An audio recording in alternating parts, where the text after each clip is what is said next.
A certified safety professional, Marjorie serves as the Director of Safety and Occupational Health for the Department of the Army, ensuring mission readiness and the protection of personnel across global operations.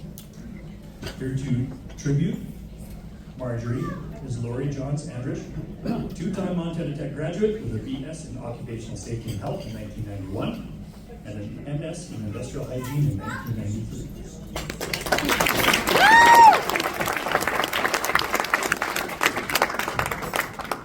Thank you, everybody. And first, I just wanted to say congratulations to all the award recipients. This is just fantastic. My name is Lori Johns-Andersch, and I have the exceptional honor tonight to introduce Marjorie McDonald to you. But before we get started, I just want to point out Marjorie's mom, Ellen McMartin, is here. She's traveled all the way from Wyoming, that pretty little lady in the green jacket.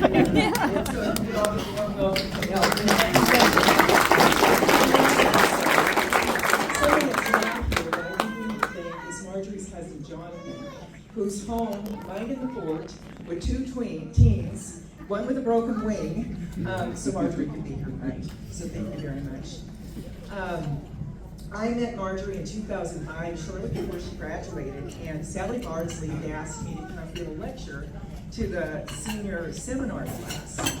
And I had just been through a really bad chemical release incident at the Hanford site where I was the site safety manager. And so my whole head was focused on emergency response and incident command centers and crisis communication. And so that was sort of the focus of my lecture. And I remember when I got finished with it, my mom, who at the time was living up here at the spring, said, "Well, how did it go, dear?" And I said, "No, Mom, I think it was a little gloomy for the students. I just didn't feel like they really appreciated the gravity of what I was trying to explain to them, except for one student that stood out, asked right questions, was articulate, and it was this young student from Wyoming. And I said, "Mom, I don't know about the others, but I think she's going to be a keeper. And I think she's going to go far." And here we are.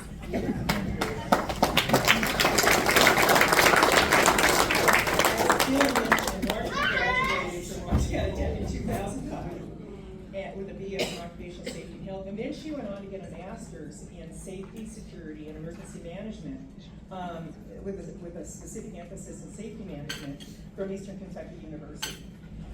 And then in 2024, she completed the Joint Military Educational Program. She sent me all of this in all acronyms. I had to call her and ask her to spell it out. Naval War College. And as Bill mentioned, Marjorie, since 2018, she has been the Director of Occupational Safety and Health for the U.S. Army. Her responsibilities include, as a principal occupational safety and health professional, she has responsibilities for, and when you ask Marjorie where to do, she sends them to you in alphabetical order. Okay? For aviation, biological, chemical, environmental, explosives, motor vehicles, occupational, and radiological safety. That's her bandwidth. She is responsible for the policies, programs, and procedures carried out for 2,000 safety and health professionals and 6,000 fire and emergency response personnel. She frequently supports the director of her deputy administrator and her administrator at testimonies before Congress. And when asked, she also is able to give testimony as well. And she is currently based at the Pentagon in Washington, D.C., which I thought that was pretty cool. And when I filled out the nomination, I thought, I could sit here and relate her entire stellar CV to you. But there was a section that I thought was really important, and that was, what is the contributions and influence to their profession? And it's seldom as a professional that we have an opportunity to change an industry. But Marjorie McDonald did that. And she did it almost right out of the gate within a year of graduating from Montana Tech. So one of the first jobs that she had was working in the Gulf Coast on the recovery after Hurricane Katrina and Rita with FEMA as a technical advisor.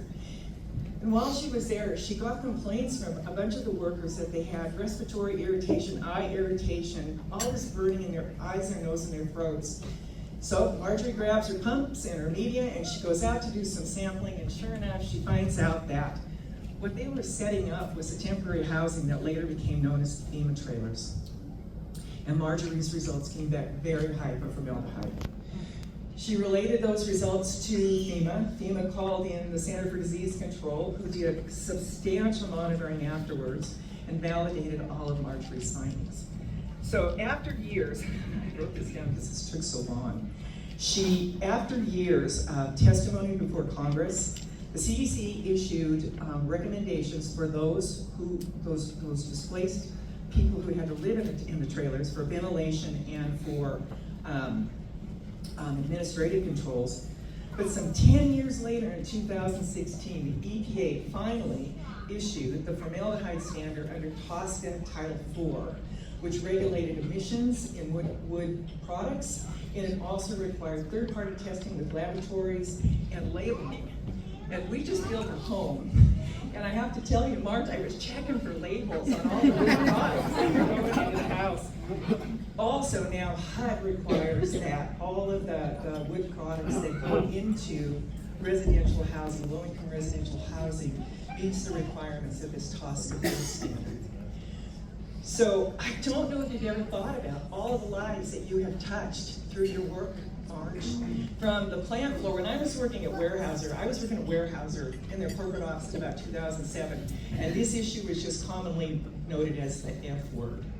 The F word, the formaldehyde, the F word. But you changed it for those workers in the plant, and you changed it for the end users like us. And it regulates not only wood products, but it also regulates manufactured homes, furniture manufacturers, and camper and trailer manufacturers. So, congratulations.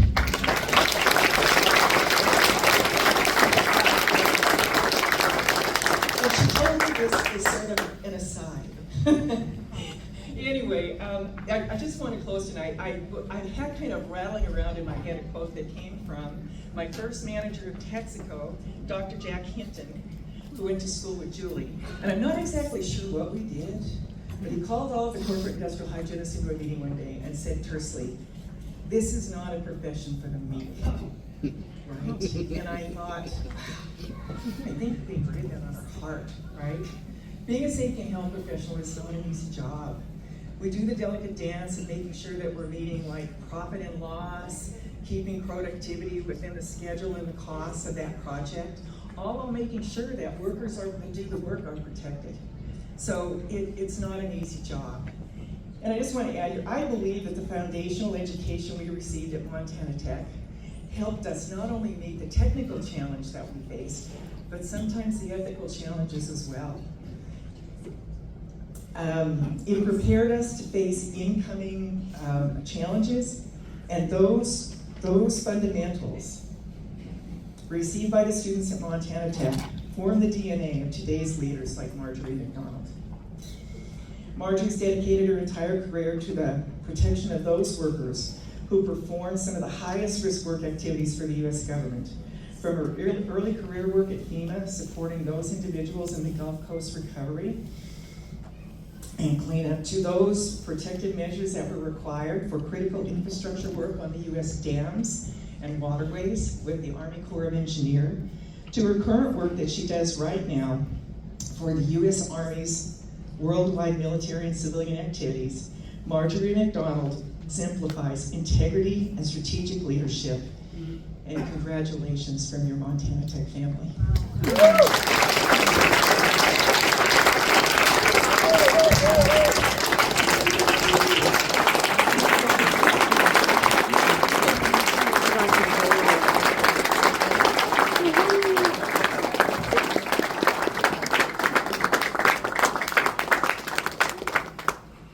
Marge, you want to say some words?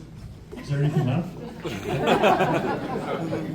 So they gave me the microphone for an hour yesterday, so I won't take long, but I will say these couple of things. When I was a little girl, I always wanted to go to college. My high school counselor told me I wasn't college material, and my parents believed in me. And I went to community college. And then I made it here, and Sally believed in me, and Julie believed in me, and Roger believed in me. And I was just telling Sally this story. One of my colleagues and I, we could not figure out this issue in our sampling lab, and Sally didn't get in there and help us do it. She just kept telling us, you two are gonna figure this out, you two are gonna figure this out. And I'll say I carried that with me my whole life, and I figured out a lot of things. But now without your help, you're always with me, Sally, everywhere I go. You, Roger, Julie are always with me. To Stacy, when I saw you were on the list there, I was like, I don't belong in this room. Stacy, you've changed so many lives. You've changed my life. And I'll tell you, you taught me one thing. I think if you picked up the phone and you called any safety professional in the Army, every Friday my calendar is open and I do nothing but teach them how to interview, because that's what you gave me, and I keep that going, and I appreciate it. So thank you, Mom. I love you. And thank you to my dad, who's not with us today, but he was amazing. So thank you very much. Boring? Why'd you do this? Thank you. I appreciate it.